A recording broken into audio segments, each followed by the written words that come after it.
Welcome back to the Aural Mess podcast. I am visited again this week by Jane Sheldon. Jane so graciously volunteered to come back, sort of born out of a conversation we were having on Instagram about Prefab Sprout and how sort of, underappreciated they are as a band. So we were talking about that, and I said, that'd make a great podcast episode. And Jane said, yeah, it would. And I said, great, you're going to co-host.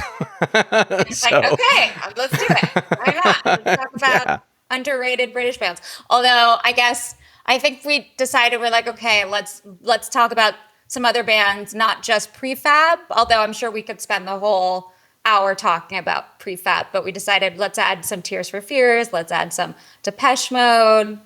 So that was the pretext of us meeting today.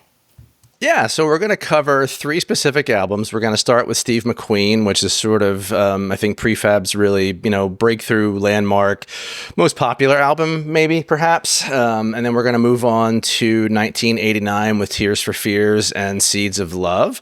And we're going to wrap up with sort of crashing headlong into the 90s with Violator by Depeche Mode. So jumping right in, I guess. So how did you first discover Prefab Sprout, Jane, and, what sort of drew you to this album or to Prefab as a band? Okay, I can tell you what happened. I did a song called Blue Dress with the band that I was in with my brother and another singer-songwriter named Jamie Wyatt. And a musician texted me and said, this reminds me a lot of this song called Cars and Girls by Prefab Sprout. And I'd never heard of the band, and so I checked it out. And yeah, I could hear the sort of similarity right away. The melodies don't sound similar, but just sort of overall vibe. And then I kind of wanted to, keep going deeper into that band. And everything I heard from them, I was interested in. Paddy McAloon's really incredible songwriter, very underrated, and most people don't know them. How did you find out about them? So I was never heard of the band before, and probably 1990, I think it was 90 or 91, I had made friends with a bunch of folks that were spending the summer in South Jersey from Ireland, from Northern Ireland. And, they were just naming all these great British bands that I had never heard of, and Irish bands, they were talking about Prefab Sprout and The Laws, and, I'm like, the Who and the Who now? Right, so there she goes. That's the only song I know by The Laws. The whole album's phenomenal. I mean, they were just like a one album, thing. But that whole album is fabulous. But Cars and Girls was sort of my entree. That was the song that was, I guess, in hot rotation with those folks, and they played it for me, and I just fell in love with it. And I just recently just told this story again on a different episode. But I kind of had this love-hate thing with Springsteen, being from Jersey.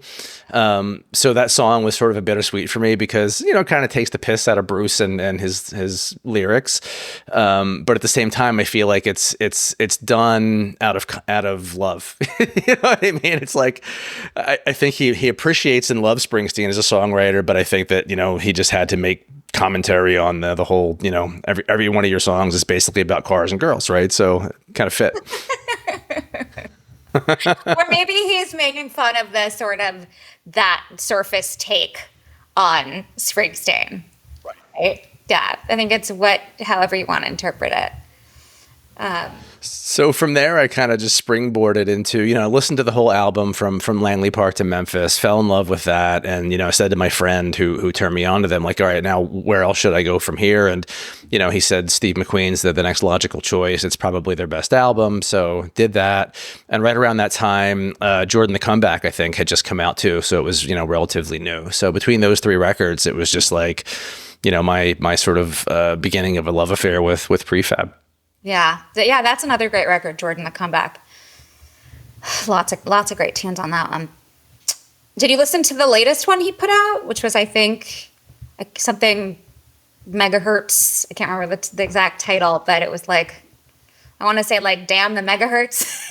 But that's I troll the megahertz. That's it. And I have. It's epic. I mean, the title track is like this 20-minute long, mostly instrumental sort of musical drama more than it is a song. It's crazy. it's not something you sit and listen to, or I mean, I guess I don't. I think it's more like car music or background music. But yeah, I mean, and I can't wait to see if he ends up doing something else. I mean, I know he's sort of having health issues and whatever, but I mean, who knows if he's got another album in him somewhere. Well, I think it really enjoys the writing. He's obsessed with the writing, and he hated touring. And he felt that touring got in the way of writing because it's sort of, antagonistic. The touring lifestyle is antagonistic to the writing lifestyle. And he just wanted to be in a room writing. He doesn't even really want to record. He just wants to be writing. And knowing that, you can hear it kind of in some of the production choices. I think that's not his. Not that there aren't great production choices on his records, because there definitely are. But I think he's more fascinated by the art of the songwriting, and the storytelling. Yeah, there's lots of great storytelling in his songs. And yeah, it's funny. Right before I just read an article, reread an article that came out a while back. It was in The Guardian. I'll link it in the show notes, but it's basically the short story of how they recorded Steve McQueen. And they talked to Paddy for a bit, and then they talked to Thomas Dolby for a bit. And Paddy was saying how there was a point where it felt like, being in this big studio for like a month or whatever, however long it took him to record, he said it didn't really feel like it was my record anymore. Like he said, to me, it was just my band playing, and then everything else going on around that was sort of how the album came to be, right? So, and you've got Thomas Dolby producing and playing different parts, and sort of really doing some revolutionary stuff for 1984, 1985 when this was being recorded. Yeah, it's that's right. I forgot Thomas Dolby recorded Steve McQueen, but did he produce it, or did he? I thought he just came in at the end and remixed. No, I think he produced a lot of it, and I think he was responsible for a lot of the song selection, because when he met Paddy, it was right after their first record had come out, and I guess there's a lot of buzz around Paddy and Prefab, and he got introduced and sort of went to Paddy's house, apartment, whatever, and just said that basically he had a shoebox full of songs, like, just things written down and sketches on acoustic guitar, and they sat and Paddy played him like 40 songs. And I guess Thomas Dolby picked out 12, right? And said, okay, here's your album. And sort of went away and started to think through how he could make some of these songs, fuller and develop them into full tunes. And then, went back and worked with Paddy to do just that. I think my favorite on the record is Goodbye Lucille, number 1. Yeah. There's a Goodbye Lucille number 2, but... That was maybe the second song that really got me after Cars and Girls.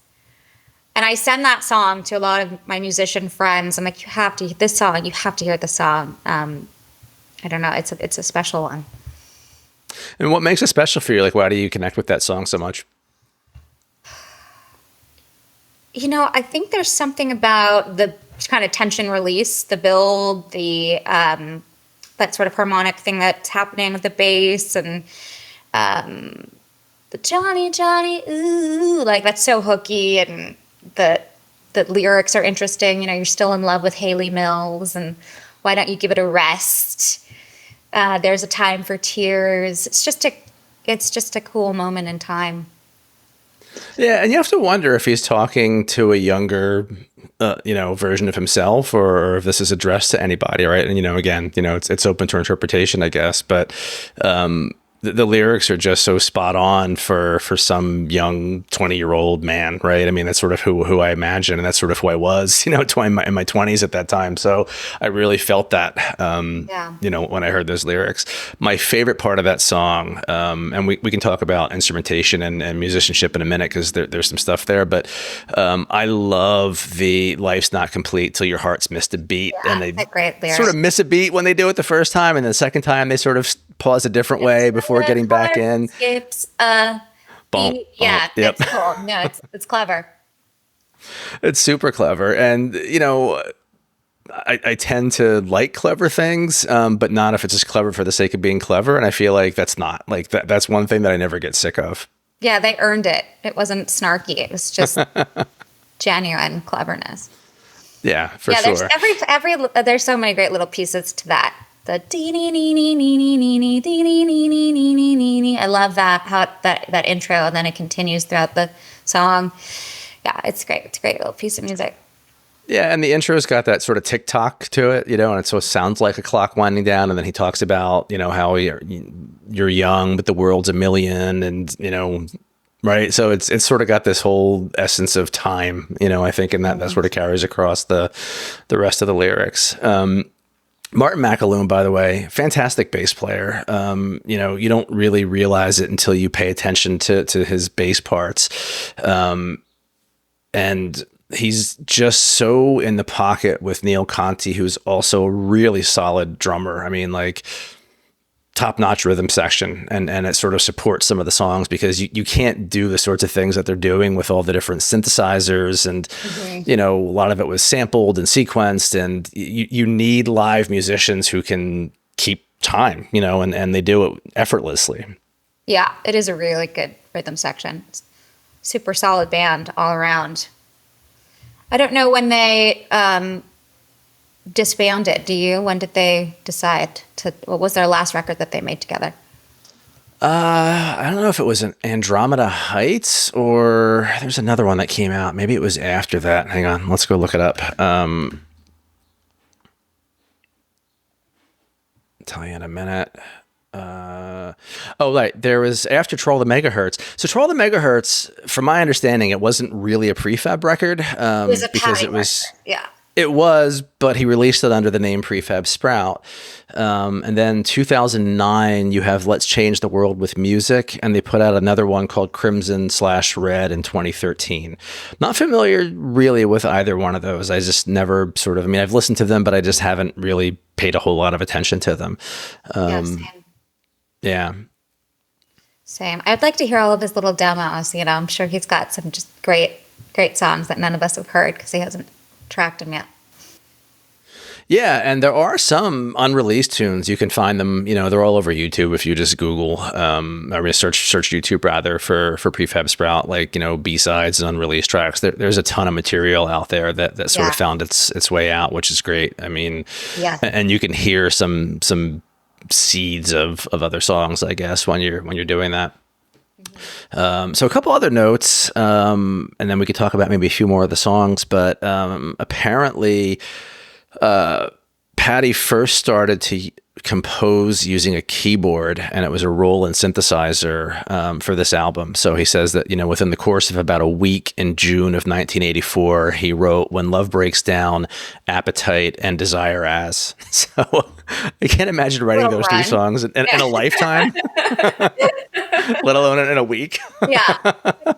Works under pressure, Kind of like Dolly Parton writing, I Will Always Love You, and Jolene in like the same afternoon, Crazy. It's not really a true story. I mean, I know that's a good story. I don't know if it's a true story. She's never denied it as far as I know. So, who knows? Maybe she's just going along with it. Why let the truth get in the way of the story? That's true. When Love Breaks Down, that's a great song. Yeah. Oh, I love that one. I really like Appetite too. There's just something about it's like they got that driving rhythm to it, and a lot of these songs are so much about yearning and loss. I mean, Bonnie is probably one of my favorite songs, period. Of all time, not just one of my favorite Prefab Sprout songs. Bonnie don't live at home, right? That's the chorus. Bonnie don't live at home. Bonnie don't. Yeah, it's beautiful. That I think they remastered the record and then they re-released, or he released acoustic tracks of all of those songs, and the acoustic version of Bonnie is really beautiful. You can hear how just the structure of that song and just the bare bones of it. It's a really beautiful song. Yeah, and Martin McAloon, by the way, is playing Prefab Sprout songs solo live acoustically all over Europe, apparently, like the last year or so. And I think he's still touring it. So I don't think he's coming to the States. But is if he that does, Paddy's brother? It's Paddy's brother? Yeah. Mm-hmm. Yep. That's interesting. Yeah. I mean, and again, I guess He didn't write the songs, right? I don't think Paddy so. wrote. I mean, I don't know if he's got any co-writing credits or if he's written anything. I don't think so. I think it's all Paddy. Yeah, that was my understanding too. Yeah. But, again, I'm sure just like any other band that brings stuff in, I'm sure he brought his own flavor to some of the songs or threw parts in here and there where he could. But, yeah. Oh, for sure. Yeah. Yeah. And All then right. I always forget the woman's name in the band. Wendy Smith. Rice. Yeah, she's great. She adds such good texture to them.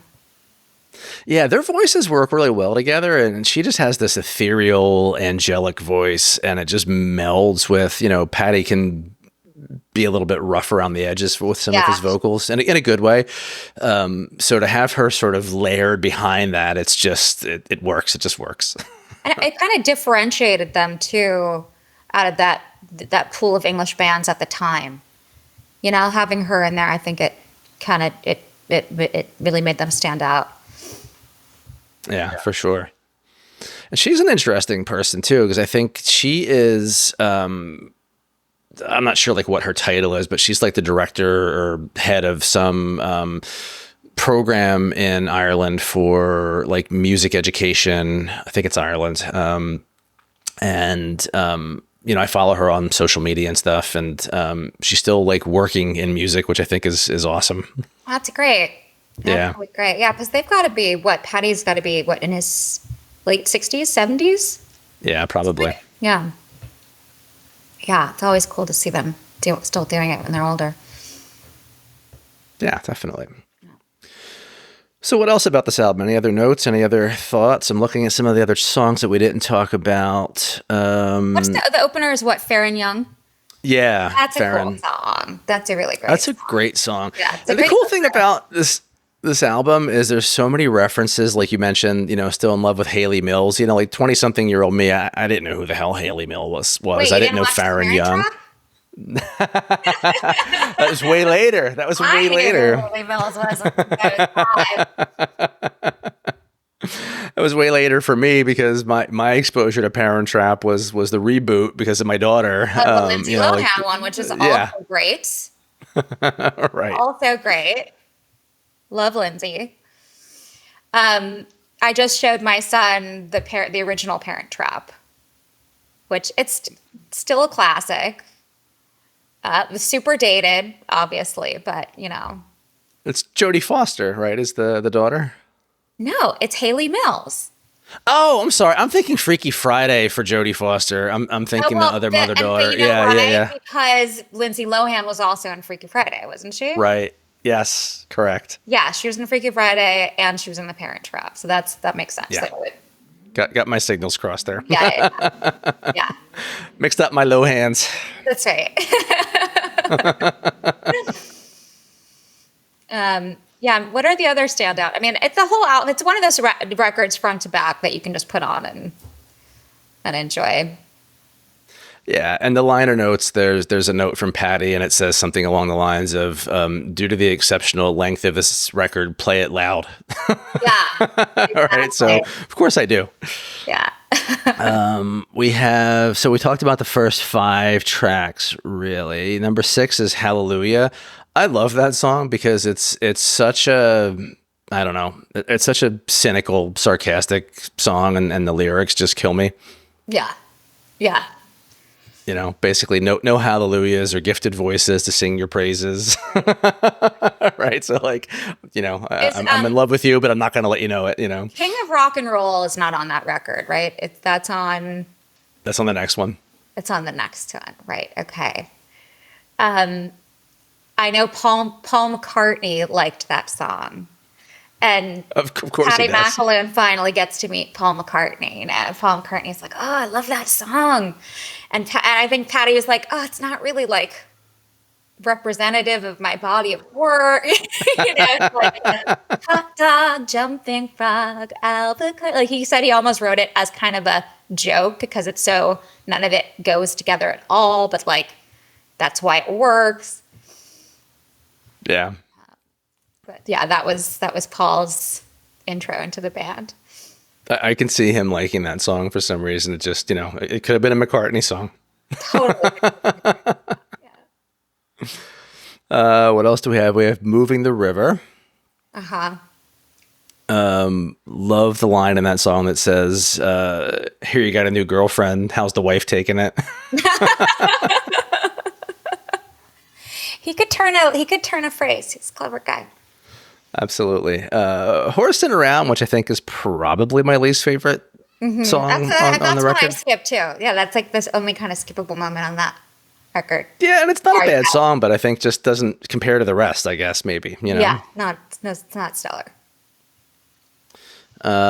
Track 9, Desire As. I've got 6 things on my mind. You're no longer one of them.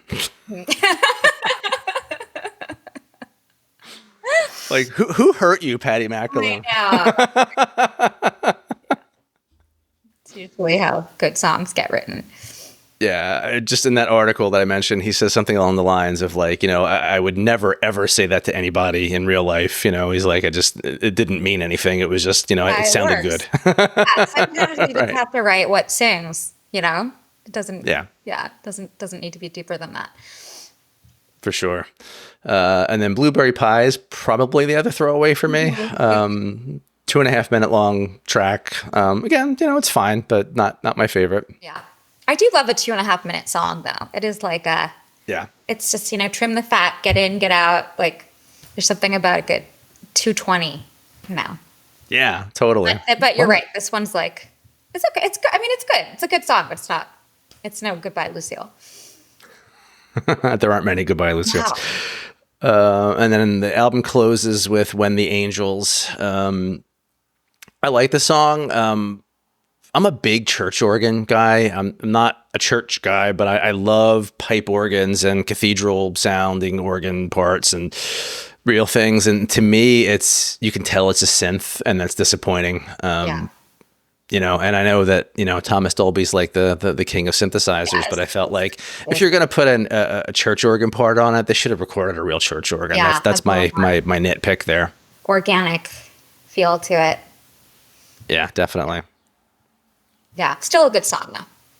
Yeah, every song. And again, like you said, this is like, to me, it's an album. Like there's a lot of albums that there are 3, 4, 5 good tracks on, and the rest are kind of like, I might skip them or whatever. But this is something I can sit and listen to end to end and be happy about it. Yeah, I agree.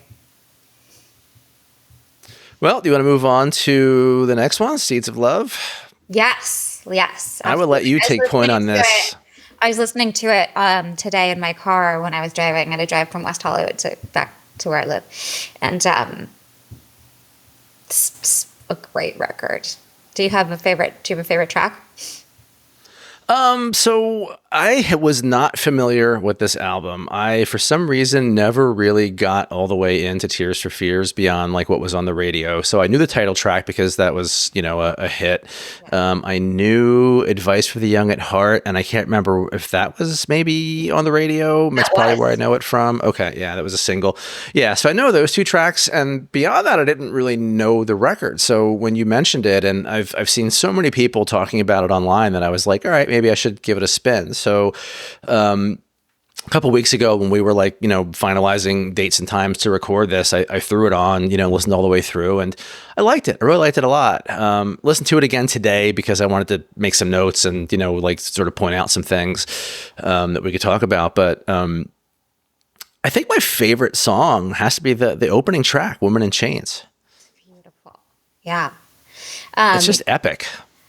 I think the story with the female voice on that record, her name is Oleta Smith, I believe is her name. Oleta Adams, yeah. Oleta Adams. And they had heard her sing at a hotel, and she was a lounge singer.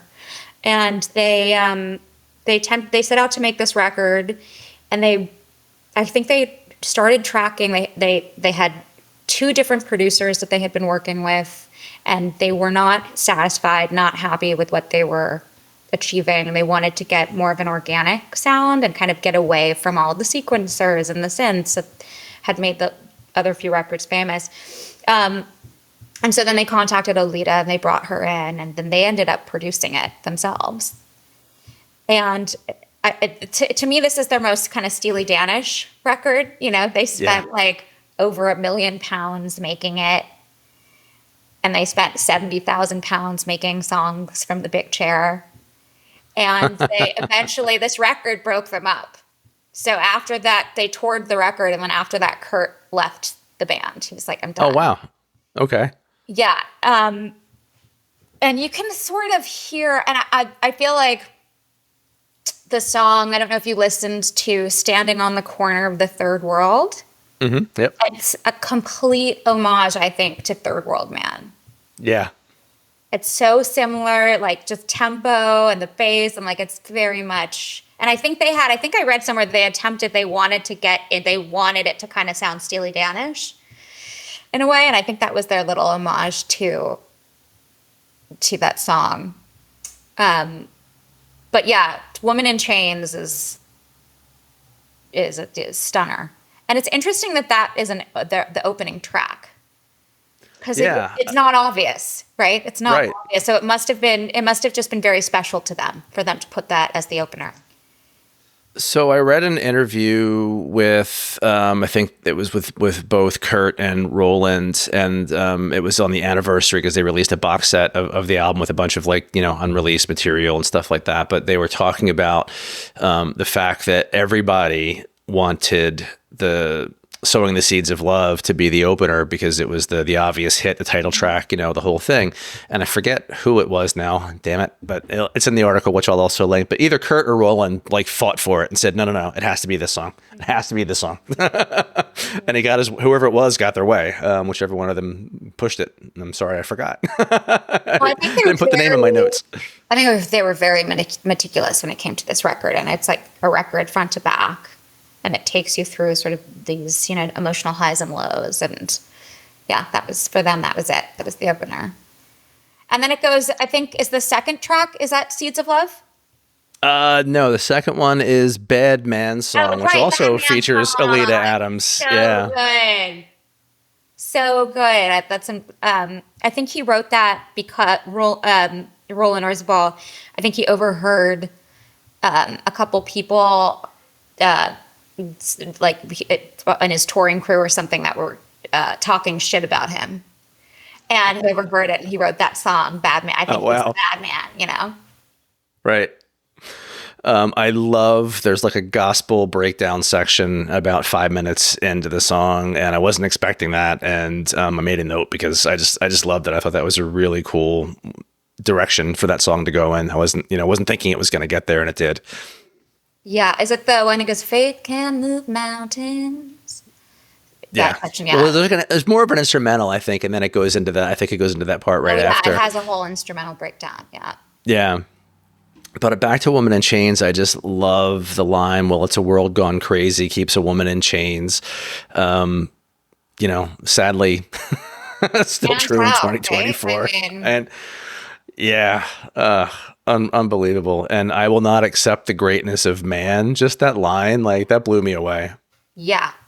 And I think that's man writ large, right? But I mean, I took it in the context of, men, right? So, yeah. And, yeah, I mean, I think we can look at, who's in charge of these patriarchal societies and who suffers. It's the women. Yeah, right. So I love that they were thinking this back in, yeah. So another little funny story that I sort of typed a little summary of from the article, but I guess this song, as well as Standing on the Corner of the Third World, came out of a time when Roland was in therapy. So you mentioned that this album's like an emotional roller coaster.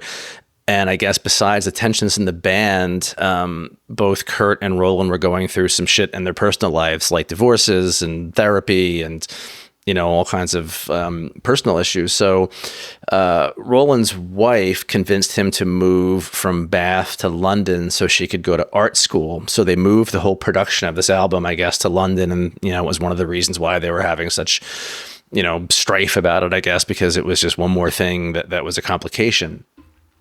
So apparently while she was in class at art school, he was going to primal therapy. Right. Yeah. And that's where the name Tears for Fears came out of, which I never knew until I read the article today. So interesting tie-in. But he says it was a 25-minute walk to the therapist's office, and that walk gave birth to a couple of cracking songs.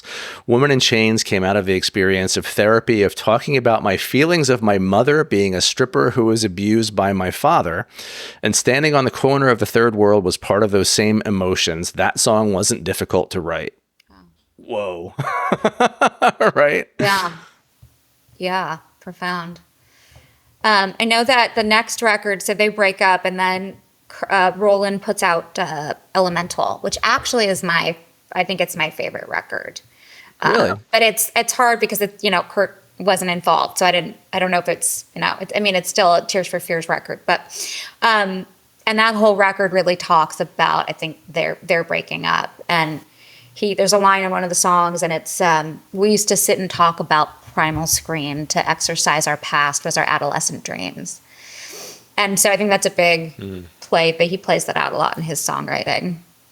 Therapy. Huh. That's fascinating. Yeah. It's Elemental is a really good record. I recommend listening to that. It might be your foray into some more Tears. I think it will be. Yeah. I'll definitely check that out. So moving down the line, title track, hit song, the one everybody knows, I guess, Sowing the Seeds of Love. I hated this song when it came out. Why did you hate this song? Tell me what about it was so unlikable? I don't know. And again, like I mentioned before we started recording, that this album, as much as I'm impressed with it, I'm not sure I love it yet. There's a couple of standout songs for me, but I think maybe coming to it so late, it sounds like 1989 to me. There's, it's just drenched in reverb. Yes, there's more organic sound and instrumentation, and there's definitely nods to Steely Dan, and the production's really well done, but you put on a Steely Dan record and you can't tell it was recorded in the 70s for the most part, right? I mean, the original albums anyway. I put this on and I hear 89 because I think that was like my musical awakening. I was 17 years old. I was really starting to branch out and listen to more, and different sorts of things. So to me, Sowing the Seeds of Love was like a song on the radio. It was a little twee for my tastes. And I think it was my hate for the song was influenced by all the other stuff that I was listening to in '89, which was like Public Enemy, the Dead Kennedys. Right. Yeah. So you were kind of more in the harder tip. Yeah. And that's funny you say that, because I actually feel like this record sounds pretty timeless to me. And I think that they wanted it to, and I think that that's why they spent so much time and energy and money to like get away from that 80s sound. But it sounds very big in the way that 80s records sound. Like you're right, lots of reverb and so many tracks and layers, and it sounds like a huge production. But I don't know that it screams 89 to me. But fair point to I get it. Yeah, I think one thing, Standing on the Corner of the Third World, the one thing I wasn't crazy about in that track, and I made a note too, is, and the same thing that I just made the comment about with Prefab, is there's a couple of horn parts that sort of weave through, and I don't think they're real horns. And if they are, they sound like synth horns. Mm-hmm. And again, you're taking all this time and effort and money to do this great production and really craft these songs. Why not have live horns? Right. Yeah. If they're not, they might be. I can't tell, just from the couple of listens. I'm going to have to go see if I can dig that up on Discogs or something and see if they're like actual horn players credited on that track. But right. It sounded synthetic, and that sort of took away from, that part of the instrumentation for me. Yeah. They very well could be sampled for sure. Yeah. So Advice for the Young at Heart. I like that song, believe it or not. It's a good song. Maybe because I'm getting old, but I'm gonna make it work. I think there was a pretty good cover. Somebody did a cover of it. It was like Kylie Minogue. Am I wrong? Somebody, maybe not Kylie Minogue, but somebody like Kylie Minogue did a cover of that song, maybe back in 2000 or something. But it is a good song. It holds up. It's catchy. Yeah. Just it's an earworm. Yeah, for sure. It sounds tropical. You know, It does. It kind of transports you somewhere else. Yeah, I can totally hear that Totally. song on a sunny day with, yeah, tropical's a good comparison. Yeah. That's a good one. So next up, we talked about standing on the corner of a third world man.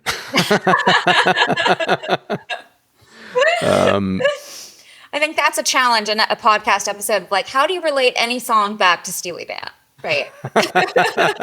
Somehow I managed to do it pretty much every week. Some Steely Dan reference comes up even when I'm not trying. Number 6, track number 6 is Swords and Knives, and number 7 is Year of the Knife, which I thought Year was of the Knife. Yeah. And there's a little bit of a theme, like, jagged edge. Right. Yeah, and again, like you said, the lyrics. I mean, this is like a dark, depressing album when you listen to the words. Yeah. Yeah. Yeah. Swords and Knives, not that I don't like that song. It's just kind of one that I skipped over to get to Year of the Knife, because I think Year of the Knife might be my favorite track on the record. Okay. Yeah, it's just, it gets me, The hallelujah, the king is dead. She said love was the night. It's a great opener right there. You're like, okay, tell me the story. Yeah, for sure. I really like that song. And then last track, Famous Last Words, which, great way to close any record. We were actually going to call the record Famous Last Words, because he was like, this is probably going to be our last record. And then I guess I don't know who won out or what happened, but they obviously didn't call it that. But great song, and I mean, you can obviously interpret the words as end of the world or end of a relationship, or maybe both. I kind of got both vibes from it, but probably my second favorite song if I had to pick. Yeah. Yeah. So it's a good one. Well, I hope you listen to more Tears for Fears. I think you're gonna. I think you're ready for it now. Yeah, I think I'm ready too. And so they broke up. Roland put out another album under the Tears for Fears name. When did Kurt kind of come back into the band? And didn't they just put an album out recently, or like within the last 5 years or so? Really great record. It's called The Tipping Point. Okay. And I think Roland's wife passed away from alcoholism. Ooh. Yeah, and it was really awful. And it's sort of I think a lot of the songs are about that struggle. But that's also a really a great record. I need to listen to more of it, but the first couple tracks that I listened to, they blew me away. And so they broke up, and then I think around 2000 they got back together, and they released a record called Everybody Loves a Happy Ending, which is it's a great record title for a comeback record or comeback together record. And also there's a lot of great tracks on that. Lady Bird. I'm blanking on a lot of the names, but it's a great record. Yeah, I'm gonna have to do. I knew the couple albums before, and then I'll have to complete my education. There's my favorite track off of that record is Secret World. Really good song. I feel like that sounds familiar. Yeah. Was it a single or? It was a single. Yeah. Okay, I probably heard it when it came out. I'm sure.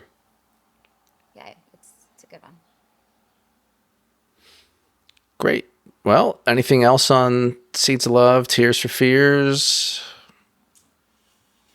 I mean, songs from the big chair, that could be a whole other podcast. I just covered Everybody Wants to Rule the World. I did oh wow. I didn't record it, but I'm in a dad band with some dads at my son's school. We perform at like the events for the school.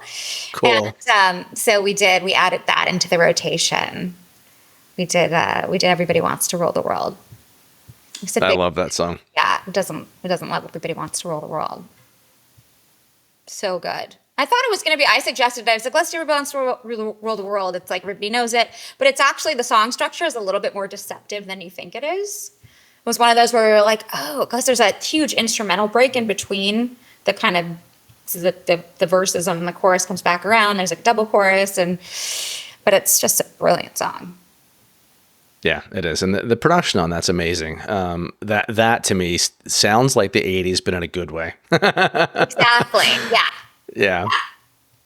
Yeah. I remember the video, and they're like driving. I don't know where they are. Maybe they're in England, but they're in this convertible and like just heading down this like highway out in the middle of nowhere. And it just sort of, the song evokes that for me, I guess, maybe because of the connection with the visual in the video. But yeah, that's a never skip. When that comes on, it's just turn the volume up. For sure.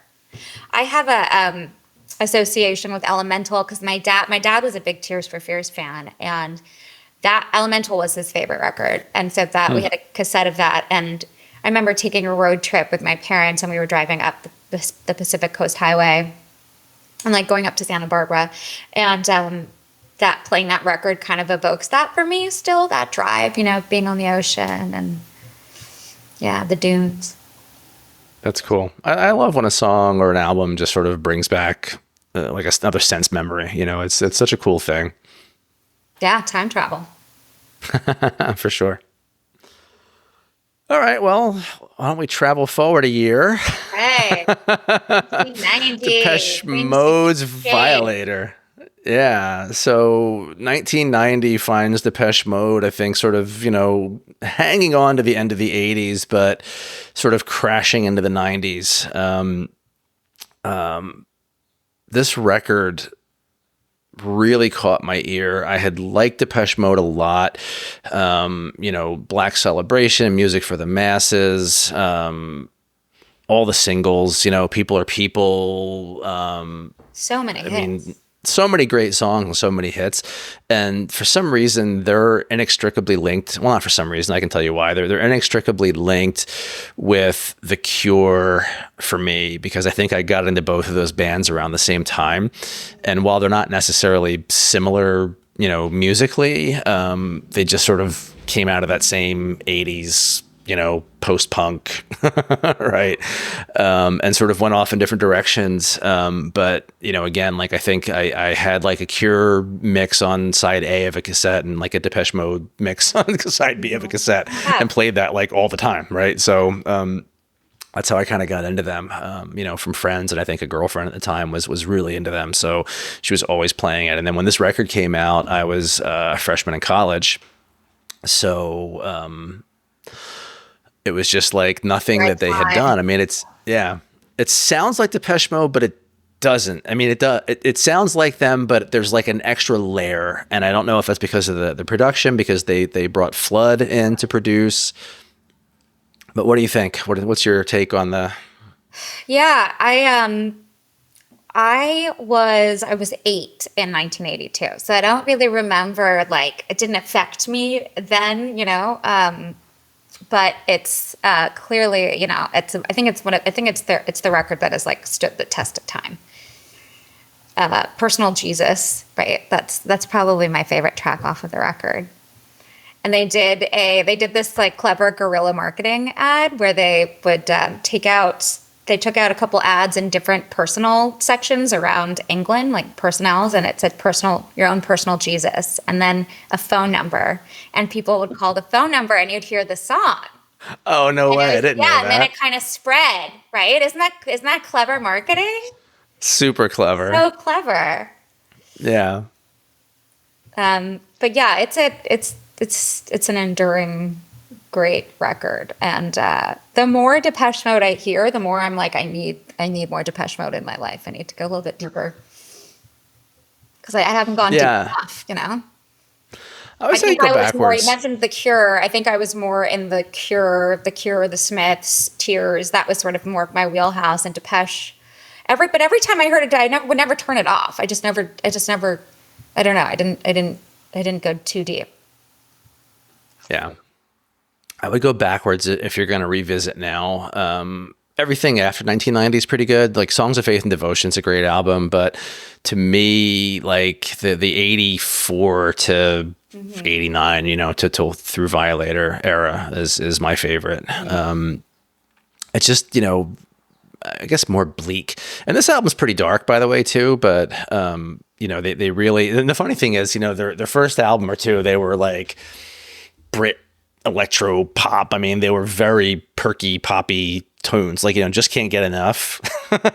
Right? Do you know that song? That's right. I forget that that's Depeche Mode. Yeah, Wild. And that's a great song. Yeah, but you wouldn't exactly. You wouldn't think it was them unless you knew. Truth. Yeah, you're not putting those two together. So why don't we run down? Oh, well, one more note that I had. So this was actually sort of their first real mainstream success too. 4 songs hit the top 100 in Billboard in that year in 1990. So Enjoy the Silence, Policy of Truth, Personal Jesus, and World in My Eyes were all in the Billboard Hot 100. So yeah, that's a huge record. Yeah, I think it was the first time they really sort of broke through. All right, so why don't we there was like track by track? I think they had like a signing here in Los Angeles, and there was like 20,000 people showed up at this warehouse, and people got hurt. It was sponsored, I think, by K-Rock, and so K-Rock had to they had to make amends in some way, and so Depeche Mode, they did these like limited edition cassettes to the people that were injured at the show or at the meeting. Oh wow. Like, sorry you got hurt, but here's a cassette. And Depeche Mode's not a band, again, that I would equate with, like, rioting. I mean, geez. Yeah. Yeah. But I guess. Dave Gahan. Yeah. So the album opens up with World in My Eyes, and man, what a groove, what a hook. It's like this bleep bloop synth pop kind of thing, and then it just sort of kicks in, doubles up, and then just goes for it. Yeah, it was a good choice for the opener, I think. Set the tone. Yeah. I have a really funny memory around the song. So again, freshman year of college, I bought this on cassette probably, and it was just played in our dorm or whatever. And I had this really good friend. Her name was Kelly, and she was just like the coolest person in the world. But we'd all like pregame in somebody's room or whatever. I remember distinctly one night we were in my dorm room. We put on Violator, World in My Eyes kicks in, and she starts doing this like sort of mashup dance of voguing and the robot. and I'm not even going to try to approximate it because I'll just embarrass myself. But it was like one of the funniest things I think I've ever seen. And is that your to this day, like now with the record? That's my association. Yeah. When that song comes on, I see Kelly like, doing all this, and yeah, it's hilarious. You'll have to link a video to the episode. I don't have a video. Damn it! I wish I went to college in the iPhone era. Yeah, Kelly, if you're watching, I'm going to need you to record that. We'll put you on TikTok. She'll go viral for sure. Yeah. Track 2, Sweetest Perfection. So takes the sort of, the bop that is World in My Eyes and then slows things down a little bit. Right. Talks about the sweetest perfection I call my own, the sweetest injection of any kind. So are we talking about the obvious? Are we talking about drugs? Nobody knows. What do you think? I think it's open for interpretation. As, good lyrics are, right? Right. Be whatever you want it to be. Yeah. Yeah, maybe it's both, who knows? I don't know who in Depeche Mode, may or may not have had a drug thing, but who knows? Yeah, I mean, that wouldn't be strange. Yeah.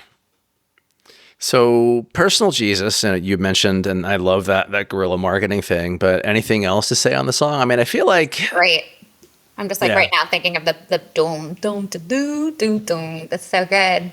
Yeah. It's got like that twangy sort of Western guitar, which I don't think we'd ever heard in a Depeche Mode song before that, right? Yeah, it's different. So yeah, it was sort of uncharacteristic, but it just works. Yeah, reach out and touch faith, right? Yeah. I feel like I remember them getting some shit. Too. A little what? It's very tongue-in-cheek.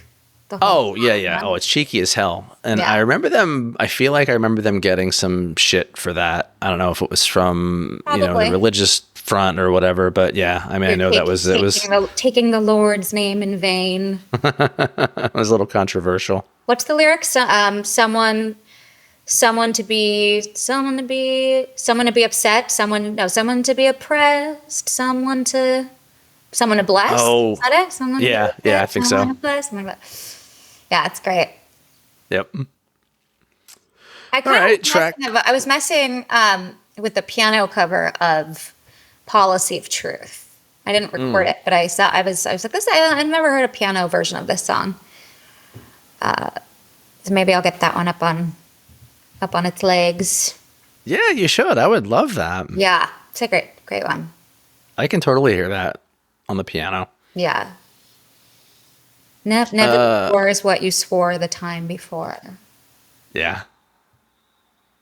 Great lyric. Love it. Great lyric.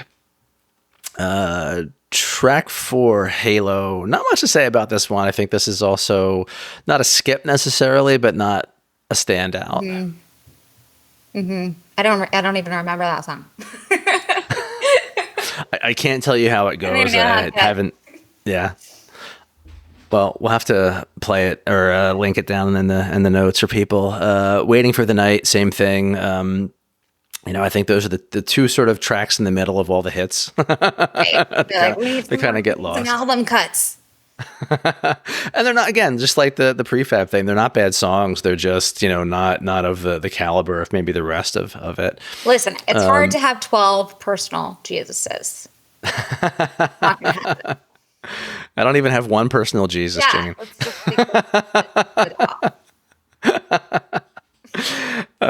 Enjoy the Silence. Probably my favorite song on the record, if I had to pick one. It's a great song. Words are meaningless, right? Words are meaningless and forgettable. Yeah. Yeah, it's a great song. Words are very unnecessary. They can only do harm. Mm-hmm. How does it open? Words like violence break the silence. Come crashing into my little world. I don't know why I know these off the top of my head, but I do. Your Depeche Mode poetry book. Sit it right That's there. Right.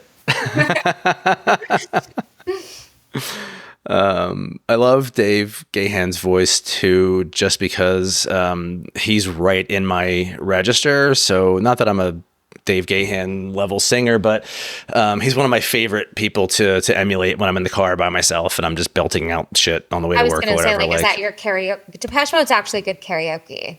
Yeah. I have a friend who always goes for Depeche Mode at karaoke. Yeah, I think Strange Love and Enjoy the Silence are two that I could really nail at karaoke. Because everybody has like a karaoke go-to. What's yours?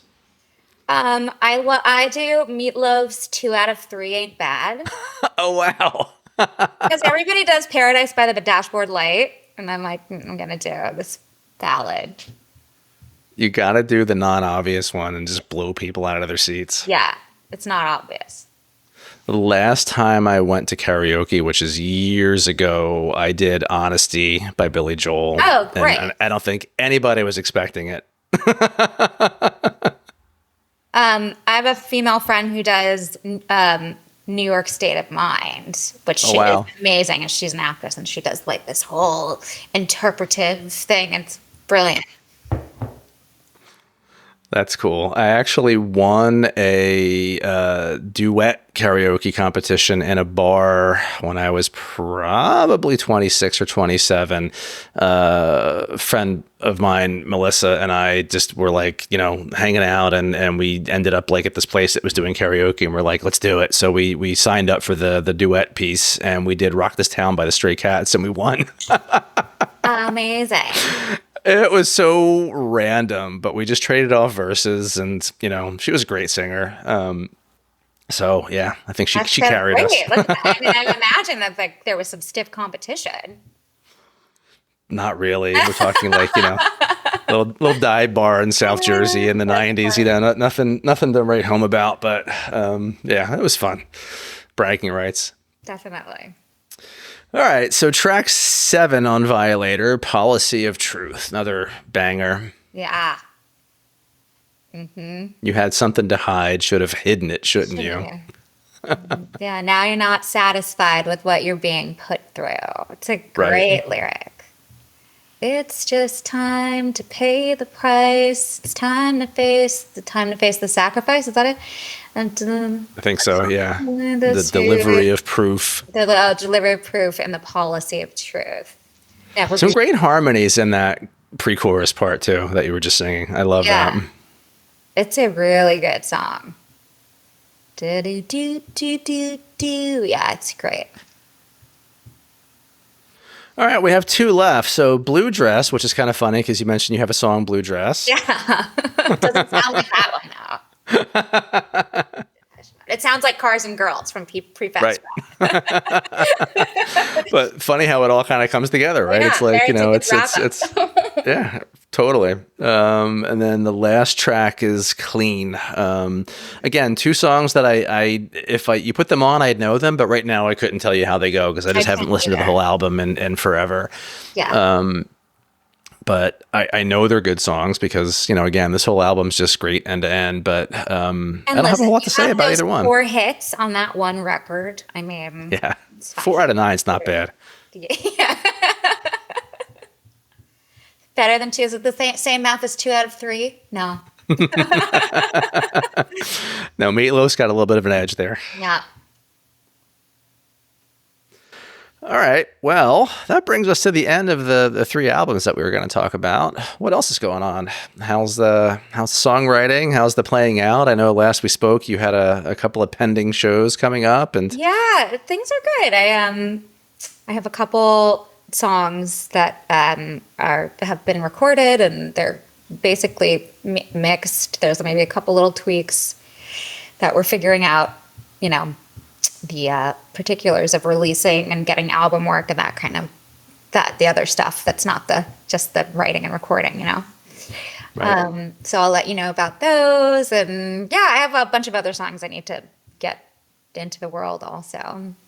So I'll keep you posted. Yeah, I'm excited to hear them. Yeah, and have you been making your memes? I've been a little bit off of social media lately. I've been trying to Instagram diet. I feel a lot better not being on there all the time. Me too. I've slowed down a little bit between Twitter and Instagram the last month or so. But yeah, I'm still throwing out a meme here and there. I'll see something that I think is funny and, I'll go find a template for it. Or if I see another meme that just reminds me of something Steely Dan. So, but, instead of every day, it's a couple times a week now, but still having fun with it, Yeah. I feel like memes that's good, clean fun. Better than scrolling mindlessly. You're actually kind of trying to create something, trying to think of, how do we make this clever? Yeah, exactly. And I'm still, really lucky to have a backlog of episodes of the podcast in the can that haven't actually hit the air yet. So, I mean, I think you're episode 22 and 17 just dropped. So I still have 5 to edit and process. And just when I think that I'm sort of running out of steam with guest hosts, I just get somebody who, I've either already spoken to, wants to come back and talk about something new, or I've got somebody that I haven't, tapped yet that I've grabbed and brought in. So it's been going really well. I'm having fun. That's great. Awesome. Yeah. Keep it up. Cool. All right. Well, it's great talking to you again. Thanks so much for volunteering to do this episode. Yeah, this is fun. It's fun revisiting those 3 very different and all excellent records. Absolutely. I look forward to seeing and hearing your new stuff when it comes out. So you have to let us know, and I will link it. And we'll talk to you soon. Okay. Have a great day. All right. Thanks, Bye. Jane. See ya.